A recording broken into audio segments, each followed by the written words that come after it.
Hello ನಮಸ್ತೆ, welcome back to Rekha diaries. ವರಮಹಾಲಕ್ಷ್ಮಿ ಹಬ್ಬದ ಪ್ರಯುಕ್ತ ವಿಶೇಷವಾಗಿರೋ ರಂಗೋಲಿನ ತೋರಿಸ್ತಾ ಇದ್ದೀನಿ. ಈ ರಂಗೋಲಿ ಹೆಸರು ಲಕ್ಷ್ಮೀ ಕುಬೇರ ರಂಗೋಲಿ. ಈ ರಂಗೋಲಿನ ನೀವು ತಾಯಿನ ಪ್ರತಿಷ್ಠಾಪನೆ ಮಾಡಿದಾದಮೇಲೆ ದೇವ್ರ ಮುಂದೆ ಹಾಕ್ಬೋದು ಅಥವಾ ಮನೆ ಮುಂದೆನೂ ಹಾಕ್ಬೋದು. ಈ ರಂಗೋಲಿನ ಬಿಡಿಸೋದ್ರಿಂದ ದೇವ್ರ ಮುಂದೆ ನಿಮ್ಮ ಮನೆಯಲ್ಲಿ ಸದಾಕಾಲ ಸಿರಿ ಸಂಪತ್ತು ತುಂಬಿರುತ್ತೆ ಮತ್ತು ಹಣಕಾಸಿನ ಸಮಸ್ಯೆಗಳು ದೂರ ಆಗುತ್ತೆ.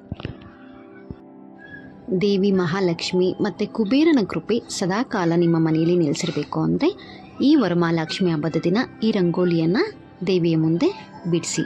ಎಲ್ಲರಿಗೂ ಕೂಡ ದೇವಿ ಒಳ್ಳೇದು ಮಾಡಲಿ.